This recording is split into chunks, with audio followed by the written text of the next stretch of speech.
इस लॉ के according universe में हर एक बॉडी किसी दूसरी बॉडी को अट्रैक्ट करती है।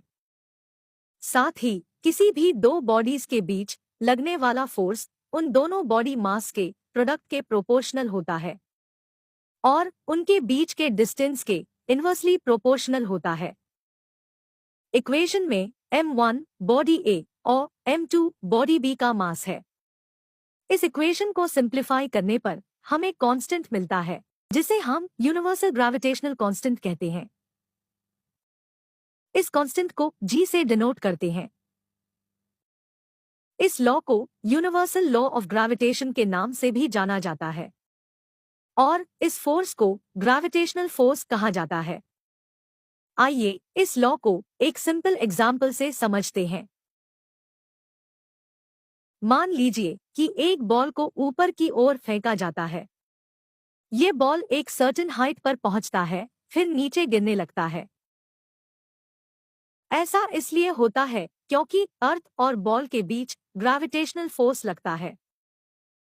एनिमेशन में हम देखते हैं कि बॉल का साइज अर्थ के कंपैरिजन में बहुत स्मॉल होता है, जिससे अर्थ का ग्रेविटेशनल फोर्स बॉल को अपनी तरफ अट्रैक्ट करता है। सिमिलरली मून और अर्थ के बीच ग्रेविटेशनल फोर्स लगता है, लेकिन इस केस में मून अर्थ पर फॉल नहीं करता।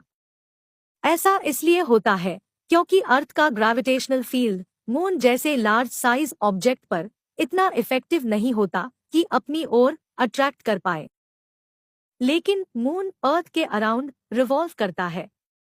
आइए जानते हैं कैसे। मान लीजिए कि मून एक स्ट्रेट लाइन पे मूव कर रहा है, जो कि इनर्शिया फोर्स के कारण है।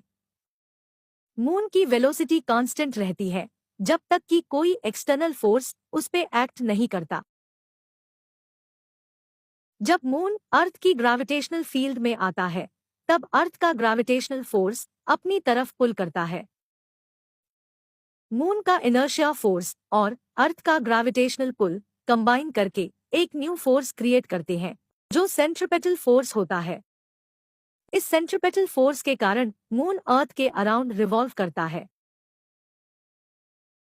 और यही फिनोमिनन बाकी सभी प्लैनेट्स और सन के बिटवीन होता है। Thanks for watching. अगर आपको हमारा ये वीडियो अच्छा लगा तो ऐसे ही और वीडियो देखने के लिए चैनल को सब्सक्राइब करें, वीडियो को शेयर और लाइक करें। तो मिलते हैं नेक्स्ट वीडियो में।